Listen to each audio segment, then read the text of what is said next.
Subscribe now and press the bell icon. Never miss an update.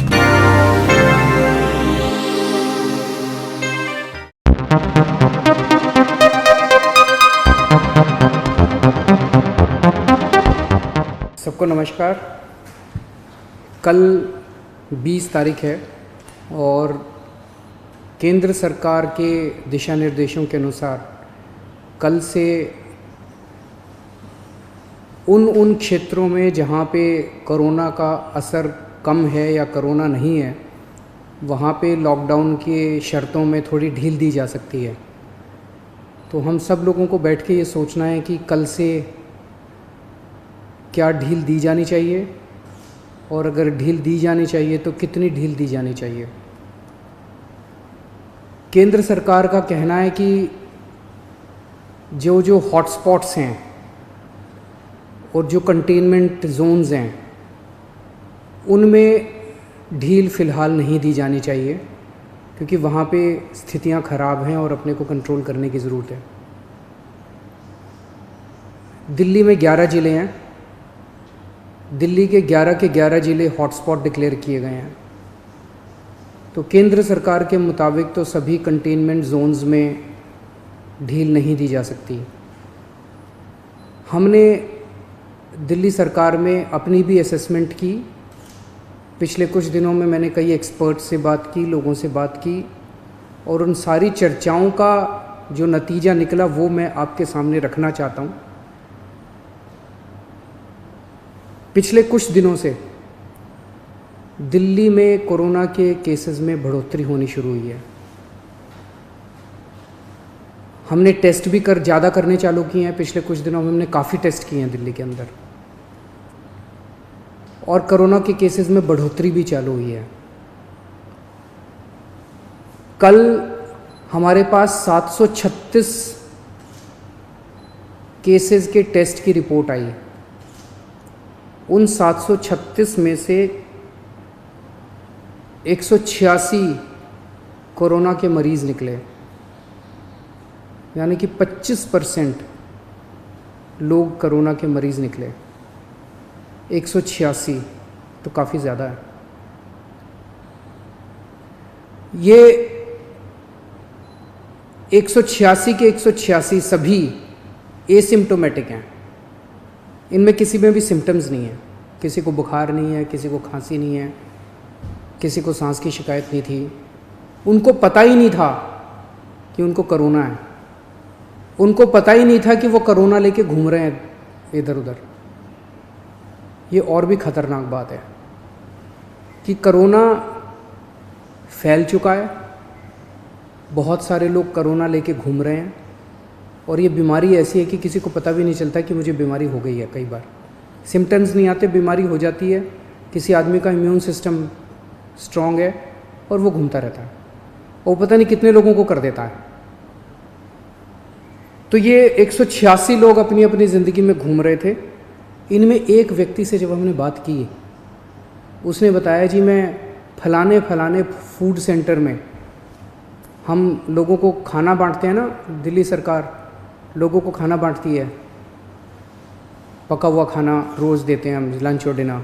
वो कहता है जी मैं पिछले कुछ दिनों से रोज़ सरकार के फूड सेंटर में जाके खाना बंटवाने का काम कर रहा था। आप सोचो उसने वहाँ कितने लोगों को इन्फेक्ट कर दिया होगा। तो मैंने आज ही आदेश दिए हैं उस फूड सेंटर में जितने लोग आते हैं, मैं एज्यूम कर रहा हूँ कि डेली वही लोग आते होंगे एक सेंटर में खाना खाने के लिए, उन सब की रैपिड टेस्टिंग करवाएंगे जितने भी लोग आते हैं। और दिल्ली में जितने भी हमारे फूड सेंटर्स हैं, उन सभी फूड सेंटर्स में खाना बांटने वाले सभी वॉलंटियर्स का और कर्मचारियों का हम रैपिड टेस्टिंग कराएंगे। तो इससे ये दिखता है कि दिल्ली के अंदर इस टाइम फैलना चालू हो गया है। रोज़ कंटेनमेंट जोन्स बढ़ते जा रहे हैं जहाँ पे ऑपरेशन शील्ड लागू किया जाता है। आज की डेट में 77 कंटेनमेंट जोन बन गए हैं दिल्ली के अंदर। हमने कंटेनमेंट जोन्स में रैंडम टेस्टिंग कराई थी। कहीं से 200 का सैंपल लिया, कहीं से 180 का सैंपल लिया, कहीं से, वहाँ पे रैंडम टेस्टिंग कराई थी। वहाँ पे निकल के आया कि कुछ कंटेनमेंट जोन्स जहाँ पे लोगों ने बात मानी, लोगों ने अनुशासन का पालन किया, लोग अपने अपने घरों में रहे, वहाँ पे एक भी नया केस नहीं आया। लेकिन जहाँ लोगों ने बात नहीं मानी और लोग गलियों में निकल आए, हम उस कंटेनमेंट जोन के अंदर किसी को नहीं आने देते, बाहर किसी को नहीं जाने देते, लेकिन अंदर लोग एक दूसरे के घर में जाते रहते हैं। लोग नहीं मानते, काफ़ी उनको मनाने की कोशिश की जाती है, सख्ती करने की कोशिश की जाती है, लेकिन कई जगह लोग नहीं मानते। जैसे मैंने कल आपको जहांगीरपुरी का उदाहरण दिया, जहांगीरपुरी की एक गली, उसके अंदर एक ही परिवार के कई सारे घर थे, चाचे मामे ताया ये सब, उनमें एक ही परिवार के 26 केस पॉजिटिव निकले, क्योंकि वो माने ही नहीं। कंटेनमेंट जोन होने के बावजूद वो एक दूसरे के घरों में जाते रहे। तो जहाँ जहाँ कंटेनमेंट जोन में लोगों ने बात मानी है, वहाँ एक भी नए केस नहीं मिले, और जहाँ लोगों ने बात नहीं मानी, वहाँ पे कुछ कंटेनमेंट जोन्स में कई नए केस निकल के आए हैं। तो एक चीज़ तो ये है कि दिल्ली में कोरोना तेज़ी से फैल रहा है, पर अभी स्थिति नियंत्रण के बाहर नहीं है, स्थिति नियंत्रण में है। स्थिति चिंताजनक है, पर घबराने की ज़रूरत नहीं है। अपने को सबको अनुशासन में रह के इसको कंट्रोल करने की ज़रूरत है। आज दिल्ली में टोटल 1893 केस हैं, मोटा मोटा 1900 मान लो, 1900 केस हैं। 1900 में से 26 आईसीयू में हैं और 6 वेंटिलेटर पे हैं। लगभग 43 लोगों की मौत हो चुकी है, 26 आईसीयू में है, 6 वेंटिलेटर पे हैं। आप सोच के देखो कि अगर लॉकडाउन नहीं होता तो क्या होता।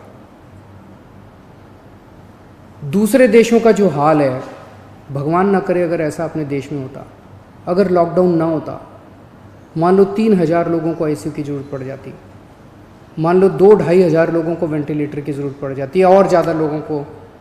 इतने तो आईसीयू ही नहीं थे, इतने तो वेंटिलेटर ही नहीं है। इटली में, स्पेन में, अमेरिका में यही देखने को मिल रहा है कि आईसीयू कम पड़ गए, वेंटिलेटर कम पड़ गए, अस्पताल की व्यवस्थाएं कम पड़ गई।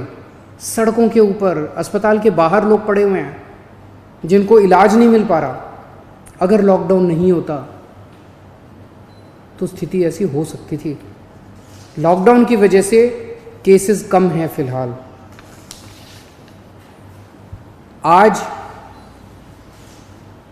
दिल्ली में पूरे देश की 2% जनसंख्या रहती है, लेकिन पूरे देश के जितने कोरोना के मामले हैं उसका 12% मामले कोरोना के दिल्ली में हैं। क्यों? दिल्ली देश की राजधानी है, इसीलिए दिल्ली को कोरोना की सबसे मुश्किल लड़ाई इस टाइम दिल्ली लड़ रही है। पिछले 2-2.5 महीने के अंदर विदेशों से जितने लोग आए वही लेके आए कोरोना विदेशों से, अपने देश में तो था नहीं। जितने विदेशों से लोग आए, सबसे ज़्यादा लोग दिल्ली में आए, क्योंकि दिल्ली देश की राजधानी है, अंतर्राष्ट्रीय एयरपोर्ट और भी कई जगह है, लेकिन सबसे ज़्यादा लोग यहाँ आते हैं। सबसे ज़्यादा लोग यहाँ आए, उनको हमने क्वारंटाइन में रखा, लेकिन उसके पहले नहीं रखा था, बाद में आई गाइडलाइंस। तो सबसे ज़्यादा मार दिल्ली को बर्दाश्त करनी पड़ी। मरकज़ के अंदर जो इंसिडेंट हुआ उसका भी सबसे ज़्यादा मार दिल्ली को बर्दाश्त करनी पड़ी। इसे दिल्ली पे सबसे बड़ी जिम्मेदारी पड़ी। तो आज जब ये निर्णय अपने को लेना है कि कल से कुछ ढिलाई देनी है कि नहीं देनी, मैं भी देना चाहता हूँ ढिलाई। इतनी सख्ती बड़ी मुश्किल हो जाती है। कैसे लोगों का गुजारा चलेगा, कैसे लोगों की रोज़ी रोटी चलेगी, कैसे लोगों का घर चलेगा। लोग बहुत मुश्किल में हैं, बच्चों के स्कूल बंद हैं। हम भी ढिलाई देना चाहते हैं, लेकिन ढिलाई देना बड़ा आसान है, और ढिलाई दे दी